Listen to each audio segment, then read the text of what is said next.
চতুর্দিকে কেন এত নাফরমানি? কি করা উচিত? আমার সামর্থ্যে কি আছে? আমার সামর্থ্যে একটা বদনা পানি দেওয়ার মতো সুযোগ আছে, দেই না। কি বলেন, ঠিক না?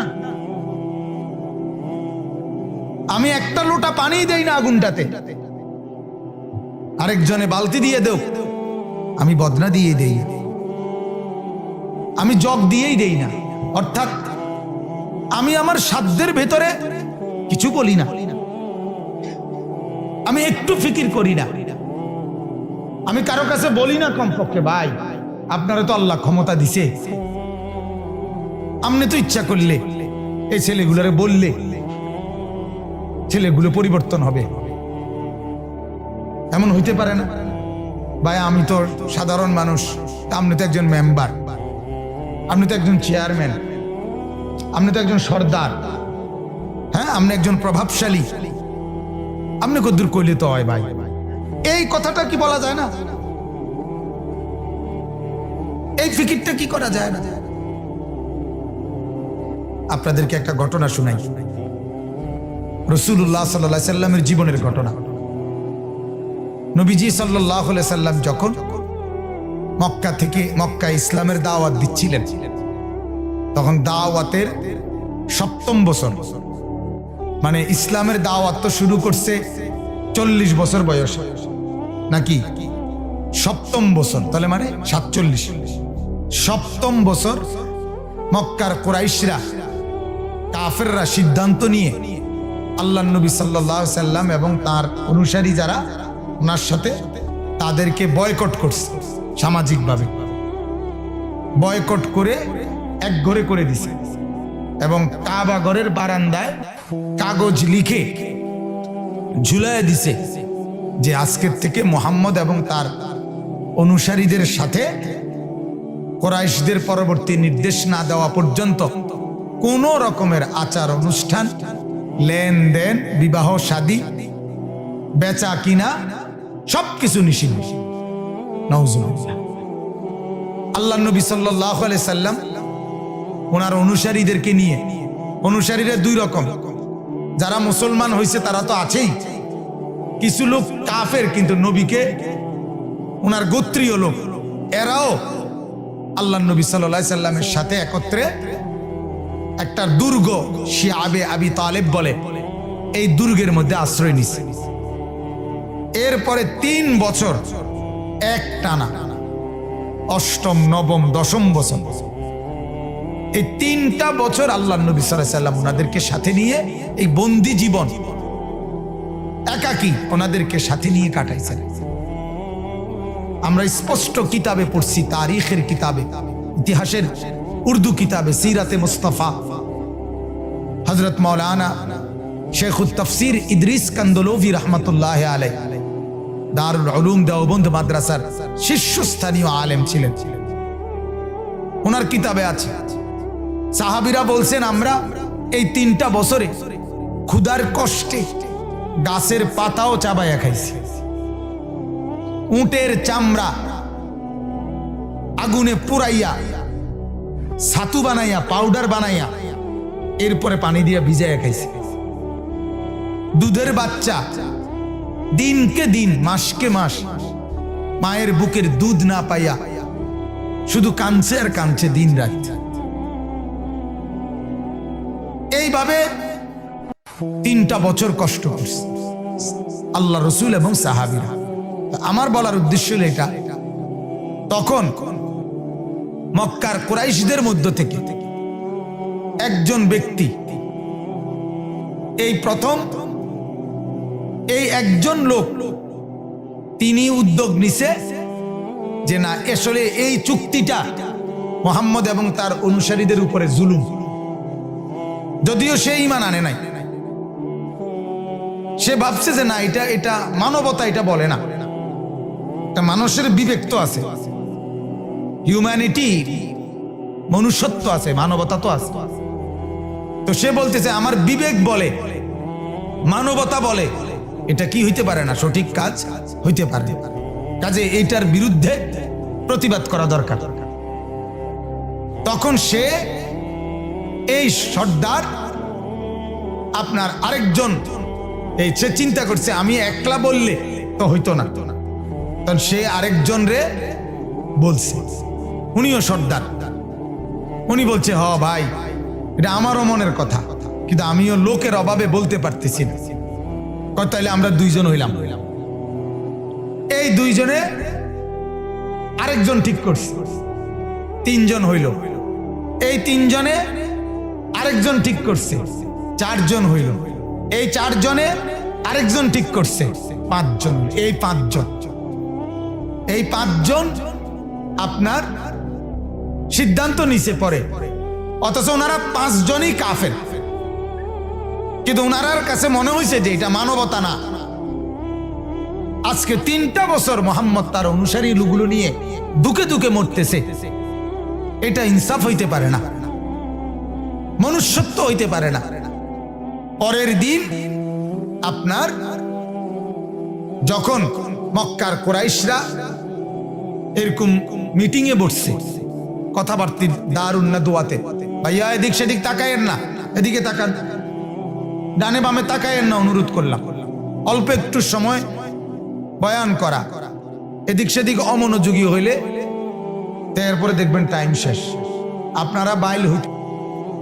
এই কারণে বলতেছি যে এই পাঁচজনের নিয়ত আগের থেকে প্ল্যান করে নিছে যে কালকে আমরা মিটিং এ মানে ওই পরামর্শ সভায় বৌমু আলগা আলগা, একসাথে না, এখানে একজন হেনে একজন হেনে একজন, মানে সরায় সরায় বসবো আর কি, আমরা আলগা আলগা, যাতে একজন একসাথে বইছি এটা যাতে বোঝা না যায়।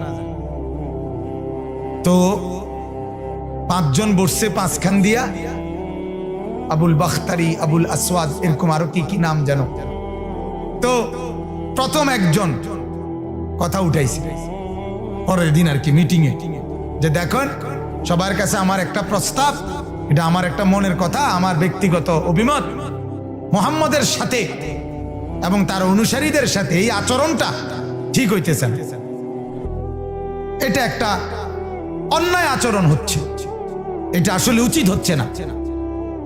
আমাদের কুরাইশদেরও তো একটা ইজ্জত আছে, একজন মানুষের সাথে বিরোধিতা কি এভাবে হয় না, এরকম একটা কথা বলছে।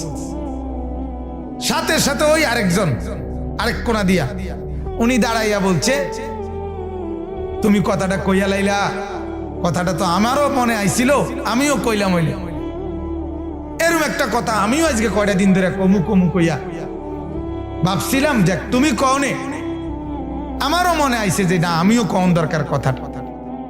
এরপরে উনিও বলছে হ্যাঁ আমারও কথা, এটা আসলে ঠিক হইতেছে। আরেকজনে বলছে, আরেকজনে বলছে, আরেকজনে, কয়জন হলো? পাঁচজনে যখন বলছে পুরা মজমার মধ্যে একটা সুরগুল উঠে গেছে। আরো লোকজনেও না আসলে কথাটা ভাবা দরকার। আবু জেহেল তো বড় বিচক্ষণ ছিল, কিতাবে আছে আবু জেহেল 500 জনের চেহারার দিকে তাকাইয়েই বলছে যে আল্লাহর কসম এগুলো আগের পরিকল্পিত। এটা কিতাবে আছে। মাহে বড় নেতা না, নেতার তো একটা কি থাকে, গুণ থাকে না, নেতা তো নেতাই হয়। তো এটা মনে হইতেছে কি পূর্ব পরিকল্পিত, তোমরা আসলে নাইলে এক সুরের কথা। কিন্তু এটা বলার পরেও পুরাপুরি হাউস তখন একটা শোরগোল লাগাই দিছে যে না এটা নিয়ে ভাবা দরকার। তখন ঠিক এই টাইমে আল্লাহর কুদরত, তারা এখানে একটা কাবজাব লাগাই দিছে, কাজ্জা ফাসাদ, এবং নিজেদের মধ্যে কি হয়ে গেল, মতানৈক্য হয়ে গেল না। কিছু কইতেছে না এটাই কথা ঠিক, কিছু বলতেছে না এটা ঠিক হইতে পারে না বেটা।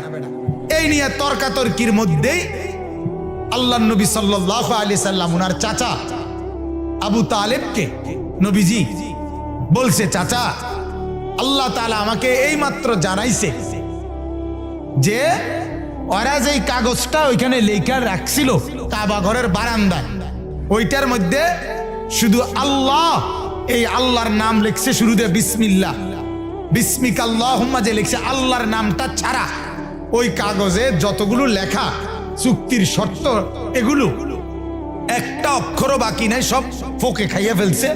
আল্লাহ আমাকে জানাইছে, আপনি কি কোন? আবু তালেব আসছে এটা বলার জন্য, আইসা দেখে কাজ্জা চলতেছে, এটা লইয়ে কথা বুঝেন না, ঝগড়া চলতেছে কি নিয়া, এটা নিয়েই তর্কাতর্কি চলতেছে। আবু তালেব তখন বলতেছে, এই সবাই থামো, আমি একটা কথা বলি, মোহাম্মদ আমাকে এই মাত্র আমার ভাতিজা, আবু তালেবও কিন্তু কাফের, কাফের না, আবু তালেব কি ইমান আনছিনি, সেও তো ইমান আনে না।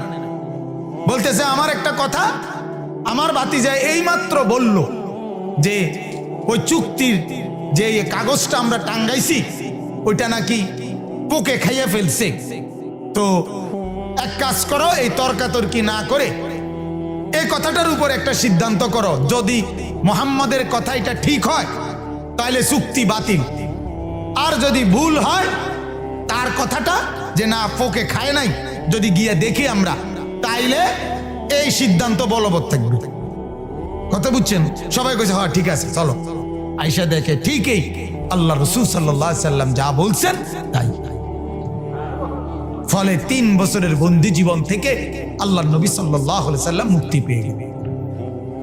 তাহলে আমার বলার উদ্দেশ্য হলো বাজান, মানবতা, মানুষের প্রতি মানুষের এই দরদ, এতটুকুর কারণে ওই 5 ব্যক্তির উদ্যোগে 3 বছরের বিরূপ পরিস্থিতিটাও উল্টায় দিছে ওনারা।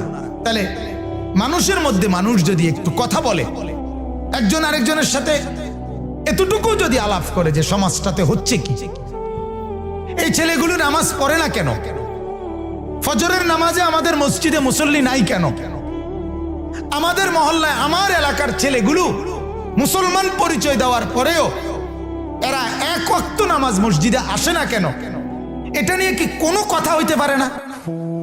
কথা বলেন না কেন? এটা নিয়ে কি কোনো পরামর্শ হইতে পারে না? তাইলে পরামর্শ করে তো মসজিদ ভাঙ্গা মসজিদ হয়। কথা বলেন না কেন? পরামর্শ করে পুরান মসজিদ ভাঙ্গা নতুন মসজিদ হয় না? পরামর্শ করে টাকা টুকা কালেকশন করে মানুষের আতফাও ধরিয়া বিদেশের টাকা দেশের টাকা রাস্তার মধ্যে মাইক লাগাইয়া টাকা দিয়া উড়াইয়া তারপরে মসজিদ বানাইতে পারে না? অনেক ছেলে এমনও তো আছে যারে উৎসাহ দিলে, পিঠে হাত বুলাইয়া দিলে, সে রাস্তার পাশে দাঁড়াইয়া মসজিদে লেগে টাকা উঠায়, যদিও সে নামাজ পড়ে না, এমন আছে না? তাহলে বুঝা গেল একটু দরদ নিয়ে বললে, আরে সে 1 সপ্তাহের মধ্যে একটা নামাজও পড়বে না, 6 মাসের মধ্যে একদিনও ফজরের নামাজ পড়বে না, এত শক্ত হে না? মুসলমান যে আছে, কমপক্ষে যার কলিজার ভিতরে ঈমান আছে, আরে যার কানে আজান হইছে জন্মের পরে, মুসলমান মা বাবার ঘরে জন্ম নিছে, যে আল্লাহর কসম তার কলিজা এত শক্ত হইতে পারে না, এত পাত্তর হয় না মিয়া। শুধু অভিভাবকের গাফলতি, পরিবারের খামখেয়ালি আজকে সন্তানগুলোকে বরবাদ করে দিচ্ছে।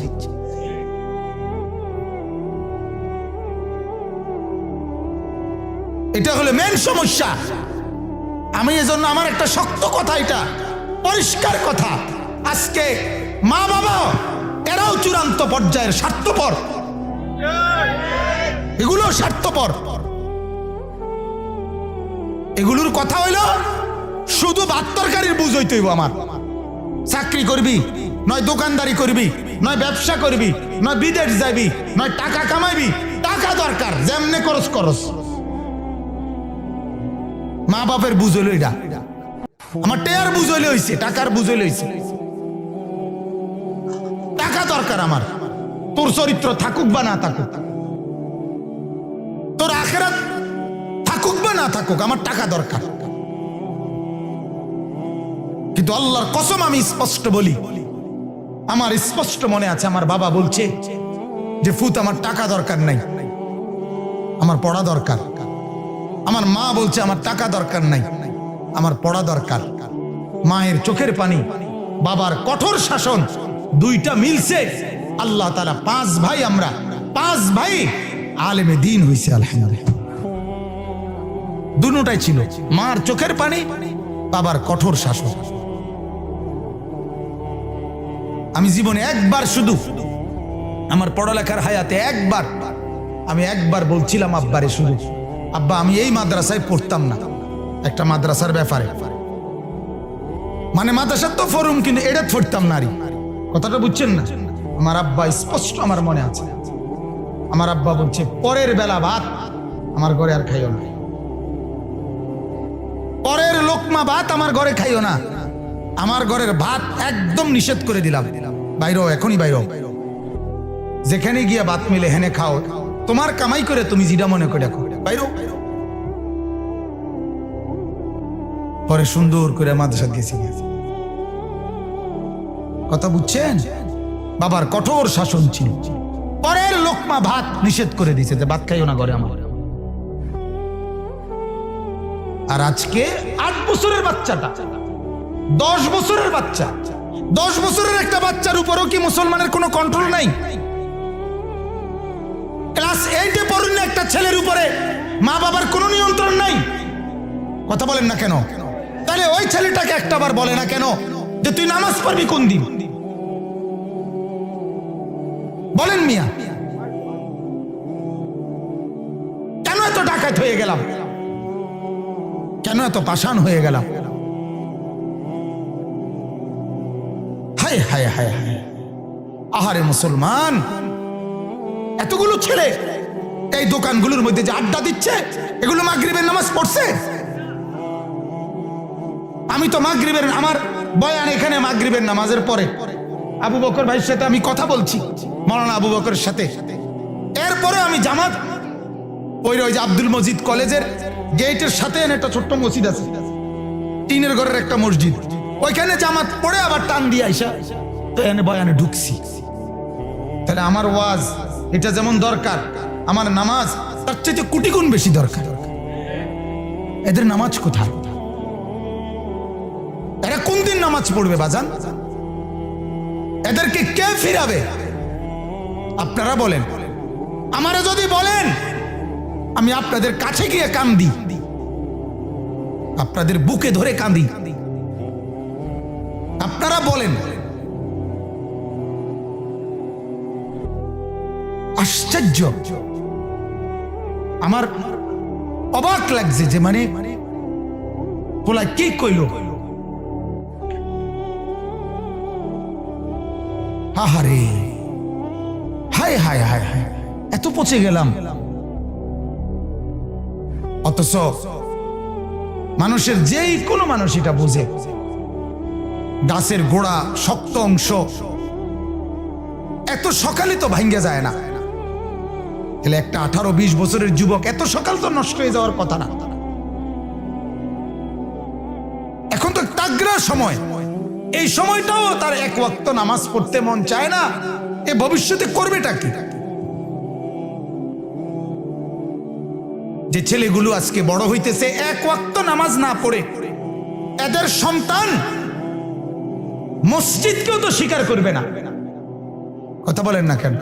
এদের সন্তান তো কোরআনকেও স্বীকার করবে। কোরআন আবার কি আপনারা জানেন? এই যে রাসূলুল্লাহ সাল্লাল্লাহু আলাইহি সাল্লাম যেই কওম কুরাইশের কাছে ইসলামের দাওয়াত দিছে, তারা আল্লাহর নবীকে বলতো মুহাম্মদের কিতা কও, কবর কিতা, আখিরাত কি, কবর থেকে আবার কেমনে উড়াইবো? এই কোরআনে আছে, ওয়াদারাবা লানা মাসালান ওয়া নাসিয়া খালকা ক্বালা মান ইউহয়িল ইযামা ওয়া হিয়া রামীম।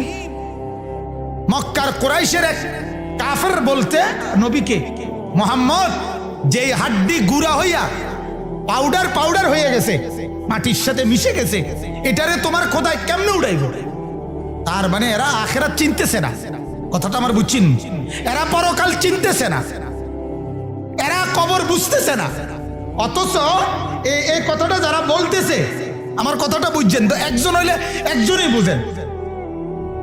এই কথাটা যারা বলতেছে, যে কি বলতেছো মুহাম্মদ, কবর কিতা, হাসুর কি, পরকাল কি, আখিরাত কি, আল্লাহর কসম এরা এই যে এরা বলছে, এরা কিন্তু ইব্রাহিম এবং ইসমাইল দুইজন নবীর বংশধর। এদের পূর্বপুরুষ নবী, কিন্তু নবীর শিক্ষা থেকে ছুটতে ছুটতে বাদ দিতে দিতে একদিন নবীর জেনারেশন আইসা আরেক নবীরে বলতেছে আখিরাত কিতা। কথা বুঝছেন? একদিন এই মুরব্বী দাদা যে ফ্যামিলি থাকতো না, হতে পারে এই দাদার আরেক দাদার 70 বছর পরের জেনারেশনে আর কেউ নামাজি নাই, তখন ওরা বলবে নামাজ কাকে বলে। কথা বুঝছেন না? অথচ হয়তো পারে এই ফ্যামিলির 70 বছর আগের দাদা আল্লাহর ওলি ছিলেন। কথা বুঝছেন? হিন্দুস্তানের, ভারতের, আমরা হযরতের বয়ানের মধ্যেও এই কথা শুনছি। আওলাদে রসুল সৈয়দ আরশাদ মাদানী দামাত বারাকাতুহু উনি বলছেন, চায়নার এক অঞ্চলে উনি সফরে গেছিলেন। সফরে যাওয়ার সময় রাস্তার পাশে এক ছোট্ট বস্তি, ছোট্ট মহল্লা আর কি, মহল্লার পাশে নামাজের ওয়াক্ত হয়েছে আর আসরের। তো রাস্তার পাশেই রুমাল বিছায়া ওনার গাড়ির সাথে যে কয়জন ওনারা নামাজ পড়ছেন। তো ওই ঠিক যেখানে দাঁড়াইয়া নামাজ পড়ছেন ওই বরাবর যেই ঘর, ওই ঘর থেকে এক বুড়ো মহিলা, সত্য ঘটনা, বুড়ো মহিলা আইসা ওনাদের সামনে দাঁড়াইয়া বলছে, তোমরা এটা কি করলা? এই যে এখন, তখন ওই যে চায়নার যেই দোভাষী সে বুঝাই দিছে যে এটা আমাদের ধর্মের প্রেয়ার, মানে প্রার্থনা। আমরা মুসলমান, আমাদের সৃষ্টিকর্তার উপাসনা এভাবে করতে হয়। কথা বুঝছেন? এটা আমরা করছি এখন। ওই মহিলা, এই বৃদ্ধা মহিলা, 90 বছরের বুড়ো মহিলা চোখের পানি ছেড়ে কাঁদা দিছে। কাঁদা বলতেছে, আমি যখন ছোট ছিলাম, ওই মহিলা বলতেছে, আমি যখন ছোট ছিলাম, ছোট্ট, আমার এখন মনে হইতেছে যে আমার ফ্যামিলিতে আমার দাদা নানারা মুরব্বীরা এরকমটা করত।